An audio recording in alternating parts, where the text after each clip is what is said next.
You've been told you're too sensitive your whole life, too emotional, too reactive, too affected by things that shouldn't matter that much. So you try to toughen up, to not take things personally, to pretend you didn't notice the tension in a room, the pain behind someone's smile, the shift in energy when someone's lying. But no matter how much you try to harden, you couldn't, because you were never meant to be numb. You were meant to feel. And that, not the armor the world worships, is your greatest strength. Sensitivity is not weakness, it's awareness. It's having a nervous system tuned finely enough to register what others ignore. It's seeing under the surface of things the motives, the pain, the beauty. The world doesn't understand this kind of perception because it worships productivity over presence. It tells you to get over it instead of sit with it, to move on instead of listen closer. But feeling deeply is not something to get over, it's something to grow into. There was once a philosopher who lived with this kind of sensitivity, Empedocles. He believed the world was made of four elements: earth, air, fire, and water, held together by love and torn apart by strife.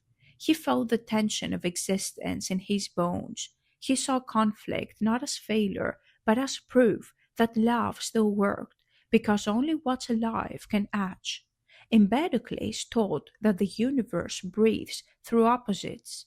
That sensitivity is not fragility, but the ability to feel both forces, love and strife, and still stay intact. That's what you do every day. You carry both, and you survive both. Feeling too much is not a flaw, it's a calling. It's how the universe experiences itself through you, because someone has to notice the details that others dismiss. Someone has to feel the energy shift before the damage is visible. Someone has to cry for the things no one else thinks are tragic. Your heart is an instrument, not an inconvenience. It's why people come to you for comfort they can't describe. It's why you send storms before they arrive. It's why you absorb everything, the joy, the grief, the silence, and somehow turn it into meaning. That's not oversensitivity, that's emotional intelligence in its purest form. It's catharsis. But sensitivity can feel like a curse when it's untrained. When you absorb everyone's energy without knowing how to filter it, when you confuse awareness with responsibility, you're not supposed to heal every pain you sense. You're supposed to recognize what's yours and what's not. That's the difference between empathy and depletion. Feeling deeply doesn't mean carrying everything. It means reading the world accurately without letting it rewrite your peace. There's a quiet strength that comes with emotional depth, the kind that doesn't shout but stabilizes. You've been that strength for others without even realizing it. You've walked into chaos and brought calm without words. You've soothed others simply by existing in truth. That's not softness, that's power. Because anyone can fight chaos with chaos, but it takes a master to meet pain with peace. And that's what you are, a quiet master in a world addicted to noise. The world calls you too sensitive because it fears what sensitivity exposes. Your empathy makes manipulation harder. Your intuition makes lies uncomfortable. Your compassion makes cruelty visible.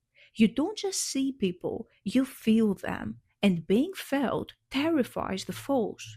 That's why they call you dramatic or naive, because they'd rather mock the mirror than look into it. Don't let that make you shrink. Let it make you selective. Empedocles said the elements were eternal. They never die. They just change form. The same is true for emotion. Pain never disappears. It transforms. When you allow yourself to feel it fully, it turns into insight. When you suppress it, it turns into poison. Feeling too much means you have access to that alchemy, the ability to turn age into art, confusion into compassion, wounds into wisdom. That's why the ones who feel most deeply are often the world's translators. Poets, philosophers, creators, healers.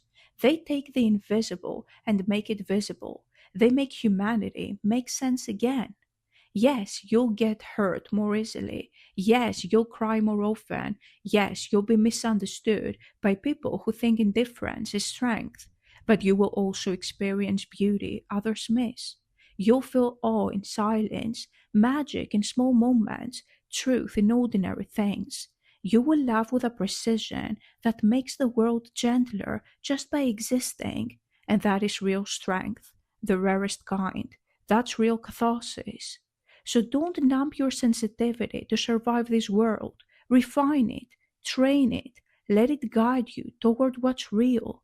You don't need thicker skin, you need cleaner boundaries. You don't need to feel less, you need to learn what deserves your feeling. Because the same sensitivity that breaks you also rebuilds you. It's the bridge between humanity and divinity, and you are that bridge. Empedocles ended his life by throwing himself into a volcano, not from despair, but from transcendence. He believed he could merge with the divine flame he'd studied all his life. You don't have to disappear to merge with it. You already carry that flame inside. Every time you feel deeply without losing yourself, you prove it. Every time you turn pain into purpose, you honor it. Every time you choose empathy over apathy, you become it.